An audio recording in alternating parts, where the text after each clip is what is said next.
आर्थिक प्रगति का मार्ग प्रशस्त होता है। भावना, बिल्कुल सही कहा आपने आंचल। और आज पूरा जो भारत है, कृतज्ञ राष्ट्र है, वो भारत रत्न डॉक्टर BR अम्बेडकर को नमन कर रहा है।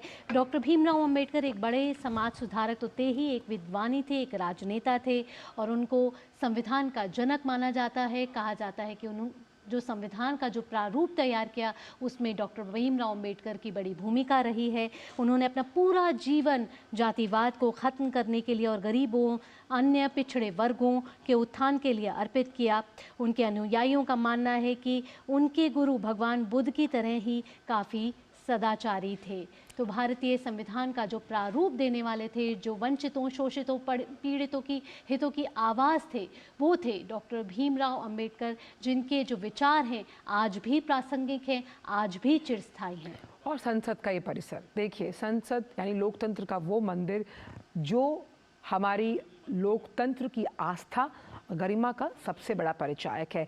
इसीलिए भारत को लोकतंत्र की जननी भी कहा गया है, और इसी में विश्वास था बाबा साहब का। ये विश्वास इतना चिरस्थायी, इतना मजबूत था कि उनका मानना था कि जब हम तमाम प्रणालियों, संवैधानिक प्रक्रियाओं को मजबूत, सुदृढ़ करने की बात करते हैं, उसमें समावेशी समाज के साथ साथ कैसे जो वंचित हैं, जो गरीब हैं, जो महिलाएं हैं, वो कितना अहम योगदान निभाती हैं।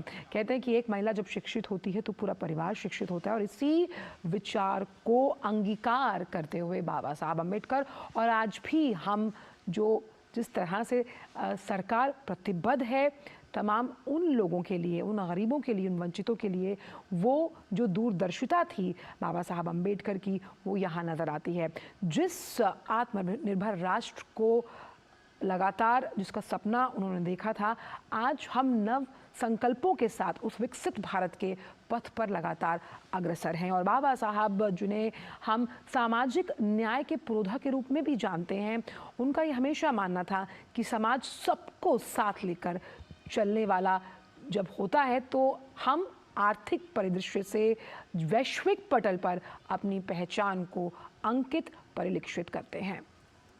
बिल्कुल सही कहा आंचल आपने। और जिस तरीके से हमने देखा कि डॉक्टर भीमराव अम्बेडकर को चिरस्थायी करने के लिए प्रधानमंत्री नरेंद्र मोदी की सरकार ने भी कई पहल की हैं। अगर बात की जाए, आज उनका 68वां महापरिनिर्वाण दिवस है उनके पुण्यतिथि पे, तो वहीं उनकी 125वीं जयंती पर प्रधानमंत्री नरेंद्र मोदी की सरकार ने ही 26 नवंबर 2015 को संविधान दिवस के रूप में मनाना शुरू किया। और इसी संसद भवन के परिसर में भी संविधान दिवस मनाया जाता है। वहाँ पर भी कई कार्यक्रम उस दिन भी आयोजित किए जाते हैं, और आज भी देश भर में कई कार्यक्रम आयोजित किए जा रहे हैं।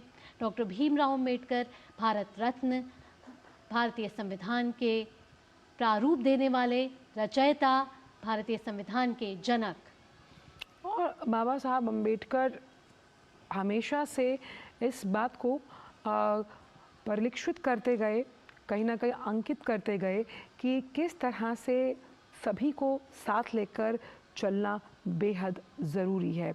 और बाबा साहब अम्बेडकर ने जो आभाव अपने बचपन में देखा, उन आभावों से वो डरे नहीं, उनसे कहीं भी डर कर वो पीछे नहीं हटे, आगे बढ़े, आगे बढ़कर ऊपर उठे, ऊपर उठकर समाज में वो नाम, वो मुकाम हासिल किया जिससे वो दूसरों के लिए मिसाल बने। और मिसाल बनकर उन्होंने यही उदाहरण दिया, यही कहा कि कैसे परिस्थितियों से कभी भी आप उसके सामने घुटने मत टेकिए, बल्कि उन्हें उनसे अंगीकार कर आगे बढ़िए। और हम देख सकते हैं राष्ट्रपति महामहिम द्रौपदी मुर्मू इस वक्त संसद परिसर में आज के इस कार्यक्रम में शिरकत करने के लिए पहुंच चुकी हैं।